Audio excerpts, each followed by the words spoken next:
Mateus 2, versículo 1 até o 12, fala quando o rei Herodes diz para os magos, né, que foram guiados por Deus através da observação dos astros, eles viram uma estrela que indicava que o rei dos judeus nasceria. E eles chegando em Jerusalém, chegou ao ouvido do rei Herodes que eles estavam procurando o rei prometido, e ele chama os principais sacerdotes, os escribas, e começa a perguntá-los onde é que nasceria o Messias, né? Onde é que nasceria o rei. E a resposta dos sacerdotes está no versículo 5, dizendo assim: em Belém da Judéia, responderam eles, porque assim está escrito, por intermédio do profeta: e tu, Belém, terra de Judá, não és de modo algum a menor entre as principais de Judá, porque de ti sairá o guia que há de apacentar a meu povo de Israel. Essa era a profecia de Miqueias, está lá em Miqueias 5, no versículo 2. E é interessante porque a cidade de Belém significa casa do pão, né? E também foi a cidade do rei Davi. E Jesus seria o descendente de Davi, né? O prometido, o filho de Davi, que reinaria para sempre. Quando diz que ele reinaria para sempre, isso já traz uma característica para ele muito, muito interessante, né? Porque como é isso, né? Uma pessoa que pode reinar eternamente, automaticamente já nos remete a uma figura sobre-humana, né? Porque o seu reino não vai ter fim, ele vai reinar para sempre. E eu gosto porque Deus e Jesus vai trazer esse título para si em muitas ocasiões, que é de ser pastor. Nos dias de Jesus, como a gente já viu, essa profissão estava desvalorizada, porque eles não conseguiam, por causa da quantidade de trabalho, cumprir muito bem com os rituais que se faziam com relação à purificação, à higiene, né?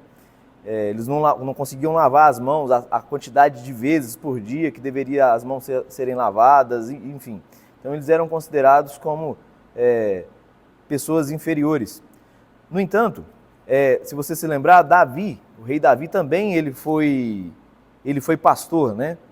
E tanto é que compôs, acho que o salmo mais famoso que tem é o Salmo 23, o Senhor é meu pastor, nada me faltará. Davi, por ser pastor e por ser um pastor que estava, embora ainda muito jovem, mas na dignidade do trabalho que era exigido, ele já havia salvado suas ovelhas de um urso e de um leão, né? Quando ele vai falar com Saul para derrotar Golias, o Saul então fala: poxa, eu estou aqui diante de um moleque, né? Estou diante de um menino. Como é que eu vou dar essa autoridade para ele lutar com um gigante, sendo que os meus melhores soldados, a melhor parte do meu exército, ninguém tem coragem, está todo mundo acovardado. Como é que eu vou dar essa responsabilidade para um adolescente? Lembrando que era um desafio pessoal de um reino contra outro, né? Os filisteus contra o povo de Israel.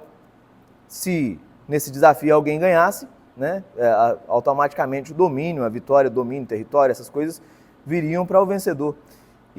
Mas quando Davi se apresenta como pastor, então o olhar de Saul para ele muda, porque era um grupo de pessoas muito valentes, muito fortes, muito valentes, e fortes que eu digo aqui, não é forte só fisicamente não, porque Davi ainda estava muito novo, mas é forte no sentido de caráter, né? São pessoas que tinham que desenvolver uma espécie de caráter heróico, porque a dignidade nas comunidades pastoris, elas estavam pautadas na honra de não perder uma ovelha. E quando se perdia uma ovelha, esse pastor só voltava para as comunidades pastoris para ter alguma dignidade se ele voltasse pelo menos com os restos do animal, da sua ovelha que foi perdida, e mais, ele tinha que achar quem era o animal que tinha feito dela uma presa, né? Então, eram pessoas assim com a fibra de personalidade, de valentia na personalidade muito grande, né? Eram personalidades fortes, heróicas, que tinham a capacidade de ir atrás de uma ovelha nas últimas consequências. E as ovelhas conseguiam se meter em ribanceiras, em penhascos, e coisas do tipo assim, e eles salvavam suas ovelhas, e Jesus vai falar que ele é o bom pastor, né? Que ele dá a sua vida pelas suas ovelhas. Então, por que Jesus nasceu? Jesus nasceu para ser o guia, o pastor do seu povo. Porque ele viu que as pessoas estavam sem pastores. E em João 10, quando Jesus fala que ele é o bom pastor, ele fala, o pastor dá a vida pelas suas ovelhas. O mercenário não. Aquela pessoa que só faz por dinheiro, que só quer o que tem a ovelha para oferecer, ele não dá a vida pelas ovelhas, porque ele quer mesmo se beneficiar da vida das ovelhas. Então, o mercenário, ele é uma espécie de ladrão, mata, rouba, destrói, e quando ele também vê o perigo chegando, ele sai fora. O caráter do pastor, não. O perigo que vier, ele vai proteger as suas ovelhas. Então, Jesus nasceu para ser pastor, não é? E o rei, no Velho Testamento, ele ficou prometido, o rei, o Messias, o Cristo, ele ficou prometido também como sendo um pastor. A gente sabe, Jesus não foi pastor de ovelhas no sentido profissional, mas a analogia de um pastor ele trouxe para si, cumprindo também com as profecias do Velho Testamento.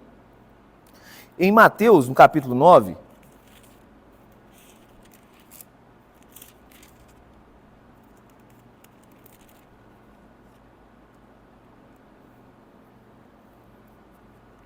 no versículo 35, uma passagem interessante. Ela diz assim, olha, e percorria Jesus todas as cidades e povoados, ensinando nas sinagogas, pregando o evangelho do reino e curando toda sorte de doenças e enfermidades.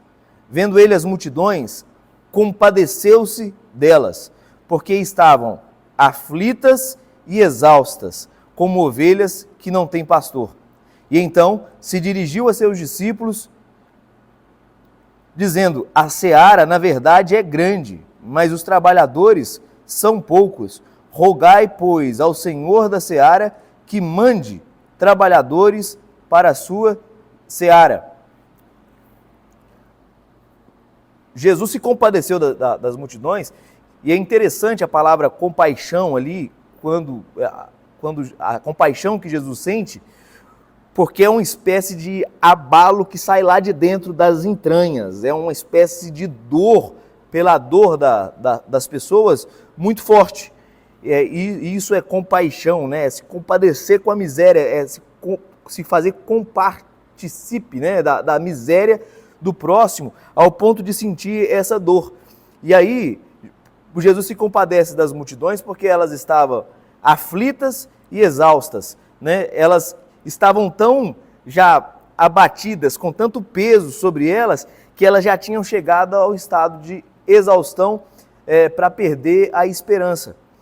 E Jesus vai acusar seriamente os fariseus como sendo pessoas que eles não agiam com esse intuito pastoral. Pelo contrário, eles colocavam mais julgo nas pessoas. Os fariseus amontoaram tantas regras para a santidade, ou pelo menos para ter uma aparência de santidade. Jesus vai dizer, olha, nem vocês mesmos conseguem suportar esse peso e ainda vocês condenam os outros. Vocês nem entram no reino de Deus e ainda ficam na porta atrapalhando quem quer entrar. Então Jesus, sendo o guia, o pastor do seu povo, o rei prometido, ele é pastor não no sentido de reinar como nós vemos todos os reinos, né? Todas as autoridades do mundo, quando sobem ao poder, quando estão no poder, de alguma forma eles não conseguem melhorar a vida das pessoas, porque são humanos e são pecadores, né? E querem de alguma forma se auto-beneficiar. Quem é o líder que a gente pode ver que é um exímio herói como foi no sentido de Jesus, de se colocar mesmo, de sofrer, de morrer pela dor do outro. Infelizmente não temos tantos exemplos assim. Vamos ter mais exemplos assim entre os cristãos mesmos que Deus enviou para serem trabalhadores da sua seara. Esse sim, aí a gente tem uma miríades, né? Temos miríades de pessoas que se disponibilizaram a servir ao Senhor, servindo o próximo, pregando o Evangelho e sendo Marte, né? Como eu tenho falado, o último século foi o século que mais matou cristãos. E a igreja, nos seus 2000 anos aí de história, ano após ano, ela tem sido perseguida e existem pessoas morrendo por causa da sua fé.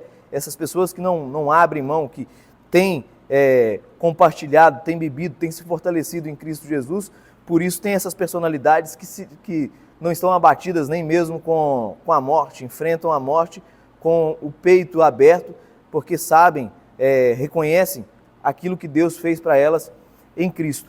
Então, outra passagem aqui em Mateus 11 também, por causa do jugo que as pessoas estavam levando, Jesus olhou para as multidões e fez um apelo para elas: vinde a mim, vós todos que estáis cansados e sobrecarregados, tomai sobre vós o meu jugo e aprendei de mim, que sou manso e humilde de coração, e achareis descanso para a vossa alma. Então o nosso bom pastor, ele é manso e humilde de coração.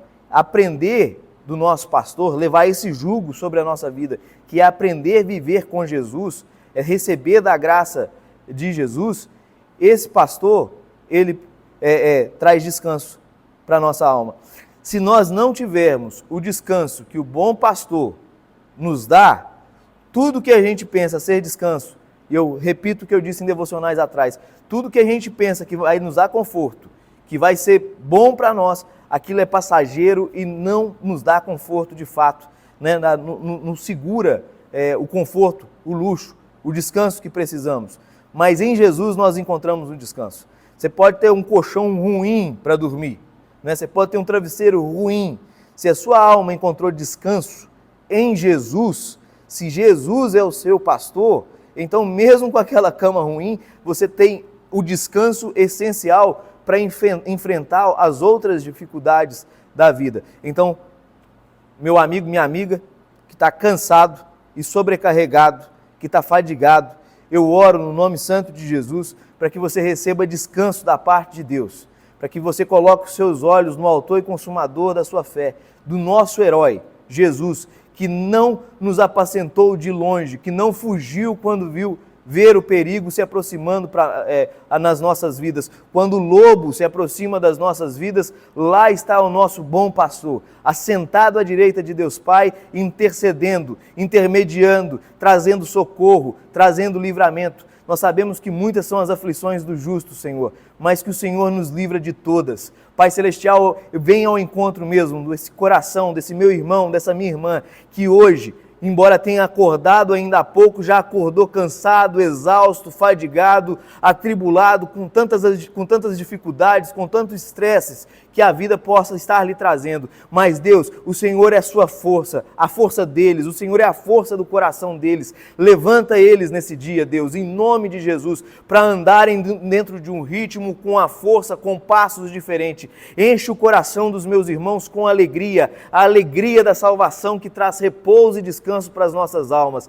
Deus, em nome de Jesus, faz desse dia para os meus irmãos um dia especial, um dia de regozijo, um dia de alegria, um dia de resposta às orações. Eu te peço, Senhor, em nome de Jesus, revela Jesus para nós nesse dia, que a presença do Senhor esteja presente mesmo em nosso dia, em todo o decorrer dele, que possamos ver a tua presença em tudo que fizermos, em nome de Jesus, porque sabemos, ó Deus, que a sua presença, a sua unção, o seu poder sobre as nossas vidas despedaça, reduz a nada todo o jugo que possa estar nas nossas costas. Em nome de Jesus, que você tenha, meu irmão e minha irmã, um dia livre no Senhor Jesus. Que você tenha um dia regozijante, rejubilante, revigorante no Senhor Jesus.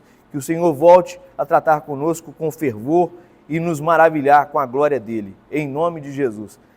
Deus abençoe, pessoal. Tenha um dia abençoado. Até amanhã.